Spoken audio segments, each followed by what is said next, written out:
उधर से सिस्टर से बात करना। Hello everyone, welcome back to my YouTube channel. I am foodie medico और मैं हूँ intern in SRBS medical college.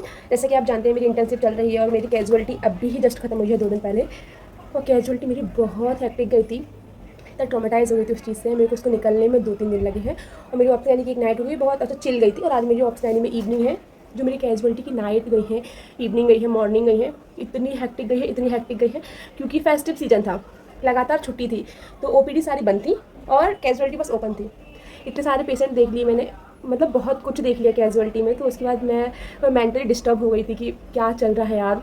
तो अब जाके थोड़ा नॉर्मल फील हुआ है और आज मेरी इवनिंग है ऑप्टोगाइनी में। तो ट्राई करूँगी कि रेगुलर बेसिस पर ब्लॉग आए। मैंने बिल्कुल भी कुछ सूट नहीं किया क्योंकि मैं इतना मेंटली डिस्टर्ब हो गई थी, मैं कुछ भी करने का मन नहीं कर रहा था। तो धीरे धीरे हो रहा है कि हाँ नॉर्मल हो गई हूँ, कंटिन्यू कर सकते, ड्यूटी भी अच्छे से जाए।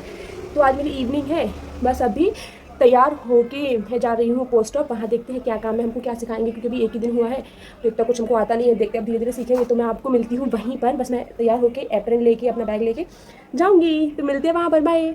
और जैसे मैंने बाहर देखा, बाहर बहुत तेज़ बारिश हो रही थी। फिर मैंने वेट किया कि बारिश थोड़ा कम हो जाए तो मैं निकलूँ, वरना पूरी गीली हो जाती। जैसे बारिश कम हुई मैंने अपनी बालकनी के दोनों गेट बंद कर दिए। अगर नहीं करती तो कबूतर आ जाते रूम के अंदर। मैंने इनको बंद किया, फिर मैं अपना एप्रन लेके अपने रूम को लॉक करके मैं चली गई पोस्ट ऑफ। और पोस्ट ऑफ जाते से ही इतना सारा काम, क्योंकि हमको समझ ही नहीं आ रहा था, हमारा पहला इवनिंग था पोस्ट ऑफ में।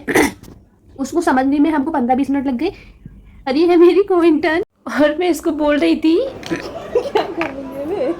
वैसे ही रहता है, स्टाइल है। मैं आपको दिखाती हूँ कि इतनी सारी फाइल थी जो हमको कंप्लीट करनी थी। फिर थोड़ी सी गर्मी लगने लगी थी इस साइड में, तो मैंने अपने एप्रन हटाया और हम थोड़ा ये रूल आउट करने का ट्राई कर रहे थे कि नोट्स कैसे डाल रहे हैं। फिर हमको थोड़ी देर बाद रियलाइज हुआ कि हर डे का ना अलग नोट्स होता है, डे 1, डे 2, डे 3।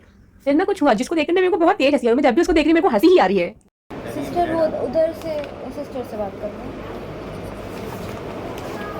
फिर ना एक अटेंडर आया था, वो बोल रहा था कि हमको ना फीवर है। तो ये उसको यही बोल रही थी कि है ना आप ना थर्मामीटर से चेक कर लीजिए। तो वो अटेंडर बोलता है कि नहीं थर्मामीटर में नहीं आ रहा है पर बुखार है। तो वो उसको यही समझा रही थी कि आप थर्मामीटर में नहीं आ रहा है, इसका मतलब ये है कि बुखार नहीं है, आपका शरीर ना ऐसे ही गर्म हो रहा है। पर अटेंडर ना मानने का नाम ही नहीं ले रहा था। उसको बहुत मुश्किल से समझाया इसने। फिर उसके बाद हमने अपना सारा काम खत्म किया धीरे धीरे, क्योंकि बहुत सारी फाइल थी, बहुत सारे राउंड के बाद नोट्स भी हुए थे। फिर हमने सारा कंप्लीट किया। उसके बाद ना हमने पूरा बाइंड अप करके मैं ना हॉस्टल आ गई थी, पर मैंने कुछ सूट नहीं किया क्योंकि बहुत ज़्यादा थकान हो गई थी इतना सारा करने के बाद में। फिर मैं आई, thank you, bye bye, please subscribe my channel.